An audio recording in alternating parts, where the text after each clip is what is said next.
Hi மக்களே, இந்த premix வச்சு எப்படி தோசை செய்யலான்னு பார்க்கலாம். இந்த ப்ரீமிக்ஸில் கேழ்வரகு, உளுத்தம்பருப்பு, துவரம்பருப்பு, பச்சைப்பருப்பு, கடலப்பருப்பு இது எல்லாமே வறுத்து அரைச்சிருக்கோம். கேழ்வரகு முளை கட்டி சேர்த்துருக்கோம். இந்த ப்ரோட்டீன் ரிச் ஹெல்த்தி ப்ரீமிக்ஸு எங்ககிட்ட வாங்கி யூஸ் பண்ணி பாருங்கள். இதை 30 மினிட்ஸ் உப்பு போட்டு கலந்து வச்சுருங்க. அதுக்கப்புறம் அப்படியே தோசையாக ஊற்றிக்கலாம், இல்லைன்னா வெங்காயம், பச்சை மிளகா இதெல்லாம் போட்டு அடையாகவும் ஊற்றிக்கலாம்.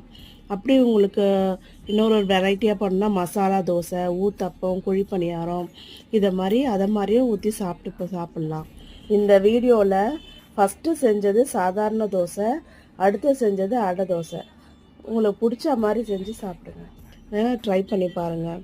கமெண்ட்ஸில் ஐடி இருக்குது, செக் பண்ணி பாருங்கள். தேங்க்யூ.